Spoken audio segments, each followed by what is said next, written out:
Hello viewers, welcome to our program on immigration and you. I am your immigration attorney Michael Fulwani, and once again we have with us attorney David Nachman, my partner. Hi Michael, good morning. Good morning. David, whenever these clients are coming, people are calling, viewers are calling, I tell them don't worry, CIR bill is going to pass most likely in 2013, and once that gets passed, people who are illegally here will be able to then get a legal status. It is also possible that there may be a new CIR bill introduced, which has to be in the new session of the Congress. From your mouth to God's ears. Which may change the date also, like right. Last time, generally they put in the date of enactment. Anybody who was here and prior to that date. So that may be a good idea, but they don't believe. You're saying like the one that was passed in 1986, Correct. That they're going to do something similar. No, what I'm saying that the last time when the CIR was introduced in the Congress, it had a date. Oh, okay. I see, But when the new bill is introduced, the date may be different. Of course, we don't know. They always try to bring it up to the date of the enactment or introduction of the bill. Right, or there might be some particular date that they have in mind, and it might be subject to markup in committee. We just don't know. But the main thing is they don't believe. They say, come on, you've been talking for many, many years. Every time you say, oh yes, amnesty coming in, CIR coming in. Nothing is happening. They've kind of given the hope. And let me make some points, and then I want you to tell the viewers why you think there are better chances of this 4 years of presidency of President Obama, a good period during which I don't think even it may take 4 years, probably something may happen, as I'm saying, in 2013. But let me make some points to see the background, and then you update about Sure. Basically remember that supporting this thing came from President Bush also. If you look at the presidents, this 1986 amnesty bill came in, 1986 came in, and that was a period in which they gave a full amnesty to the people, and Reagan was a Republican. Mm-hmm. After that, pro-immigration Republican. Immigration. Yeah. Okay, which is unusual these days. Very unusual. Yeah. Then President Bush, honestly, I tell you, I must give him credit. He tried his best. As a result of which 43% of the Latinos voted for President Bush. That's Unfortunately, that again died in the Congress because he did not get full support from his own party. That's what happened. Okay, so well, remember that there was a swing state of Florida at the time, and that also tells you a lot because that Hispanic vote was what pushed it over the edge. Exactly. So, In this election, we saw what happened. They made some mistakes, basically the groups who did not support Republicans were, number one, immigrants or immigration groups, which is Asian, not only Latinos, but many Asian and all that. And they miscalculated it. They were looking at the statistics of Latino voters 3 years ago, not realizing that in the last 3 years, many of them have come, many of them have become citizens, and there are much more voters that they annoyed. And this last when Romney said, if Congress passes the immigration bill, DREAM Act, I'll veto it. And the minority, other minorities, women. I don't remember the name of one of the senators or some congressman who said, because a question was asked, shouldn't there be an exception on abortion that if a woman is raped that she should have? That says, raped, woman's body is used to dealing with those situations. Oh my God, the woman's body is used to dealing with that kind of, So then, of course, she lost a lot of women's votes. Right. Of course, the gay, lesbian groups, naturally, they supported Democrats, and the blacks, of course, all that would have done anyway. So that was nothing to do with immigration necessarily. Well, what was also very telling in the election, Michael, is if you'll recall that President Clinton came out and really pushed for President Obama. And President Clinton was always a champion of immigration. And people had to know in the back of their minds that if President Clinton was coming out there and pushing President Obama, that was good. President Reagan didn't come out, President Bush, didn't come out at all for Mitt Romney, did he?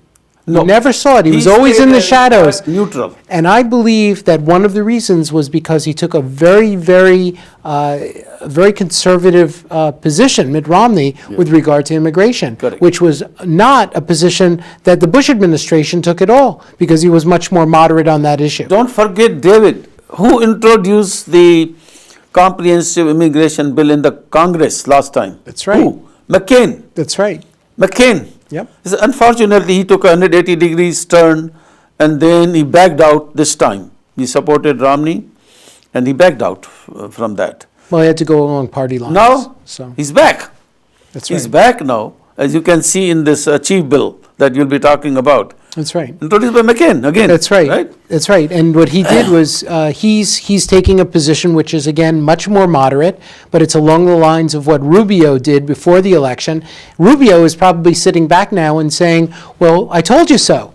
Why didn't you guys listen to me? Why didn't you go along the lines of what I was doing, pushing some type of a DREAM Act type of legislation through, because that would have shown that the Republicans could be moderate on the immigration issue. And yet the Republicans took the hard line, and they obviously suffered for that. So let's again go back to their answers to our viewers why we think 2013. First of all, by losing this election, Republicans now think that was a big mistake. I mean, some of them even kind of disowned Romney at this point. And they realize that they have to recapture these groups back to them. And so there's 180 degrees. That's right. That is nothing like this ever happened, that after the election 180 degrees the party goes back. And this has been not something new, that the Democrats have always supported immigration bill and Republicans majority have not supported the immigration bill. So that has always been there. This is the first time we see a movement where Republicans are taking initiative. They are taking initiative to introduce the bills, and even for the CIR, they have not said no.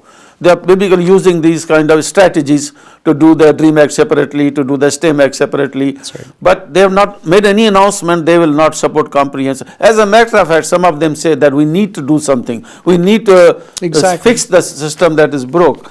So That's right. it's in my opinion that this change makes a difference in terms of why we are thinking that 2013 may be the right year in which the CIR may be passed.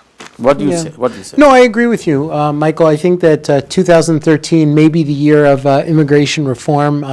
It certainly will be the year in which many bills are proposed.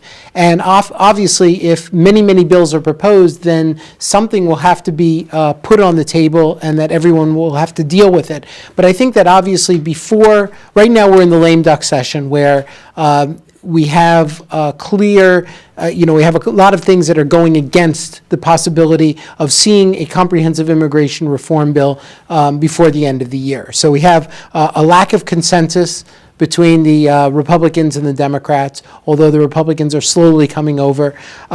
There was also, of course, the electoral reality, the fact that what happened in the elections.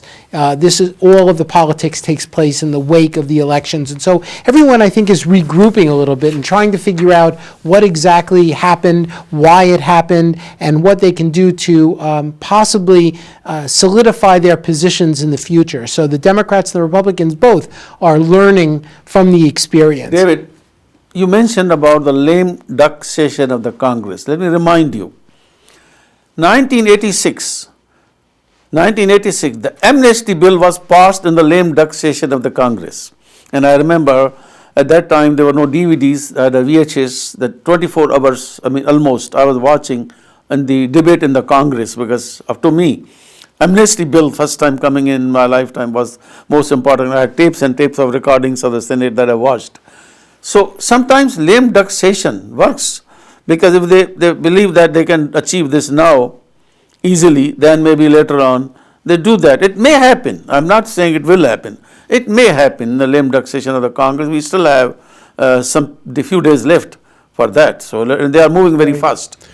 But I have to say that I think that it's a different world than it was in 1986. I think that things are so complex now that it would just take too much time and too much effort by our current politicians to iron out the issues. between now and January 1st. I just don't see it happening. But I do see the possibility of them garnering the support that they need into the new year. The movement starts. The movement starts and the Exactly. support starts. We're getting traction. Let me say something about there's traction now. President Obama. I think President Obama also made some mistake, basically from a different point of view. He initial time after the first term, within the first term, he thought that if he was going to tighten up on the enforcement a lot, he can then show to the Republicans that, listen, we are against also illegal aliens coming to the country, and we should fix our borders, and also we fix the immigration system. It's not that I am saying that you give away the cards and do everything, liberalize and let all the illegal aliens come in. In that first term period, his policy of enforcement, 300,000 people were deported, the highest ever. That's right. And that created a lot of discontentment in the Latino and other groups. Of course, the angle was different. It failed. They didn't care about 300,000, 400,000 deported. They want all the people to be deported. So they didn't help him at all. And also he was worried about the votes. He was worried about the votes, that there be some anti-immigrant groups and voters, and if I don't do this, they will also see me as somebody who is enforcing the laws and not just being too liberal to give away. Otherwise, in the very, very first term, he was the president. House was Democrats, senators Democrats, right? He could have pushed very hard. But again, I'm not blaming him. I'm saying the strategy was wrong.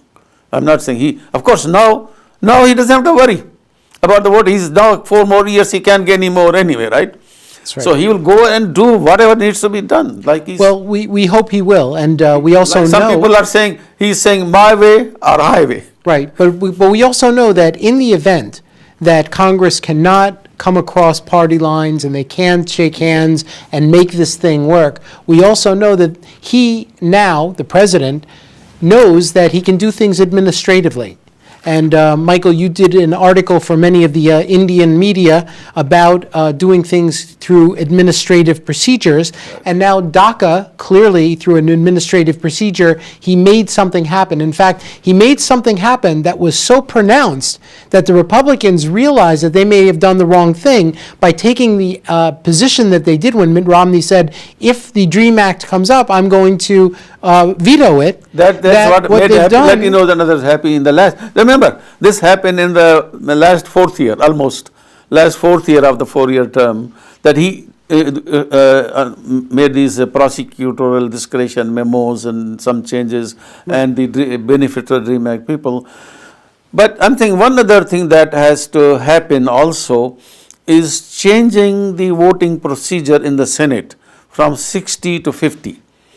Because even now we have a majority, but we don't have 60 votes in the Senate. And that could be a problem. If one senator comes in and does the filibuster, they can block the passage of the bill. Right. So therefore this is already there in the works, as we talked in the last program, that they are already in the process. They introduced the same bill which says to change the number from 60 to 50, and hopefully that will happen, and that will benefit a lot in the passage of the immigration bill or any other bills. That's right. That's right. But I think that overall, I think that what we're doing, again, is we're seeing traction, we're seeing movement in the right direction. I think it's really just a matter of hopefully everyone will be able to just do the right thing, which is what the president said about the deferred action, do the right thing and make it part of a comprehensive immigration reform bill that will take into account the needs of many, many people who are here in the United States. Michael, at last count, the census... One last word from you. Yeah. Tell our 12 viewers, million people tell in the our United viewers, States. what can they do to help in the passage of CIR? Well, here's advice? the comprehensive immigration reform is a grassroots sort of a procedure. Talk about it.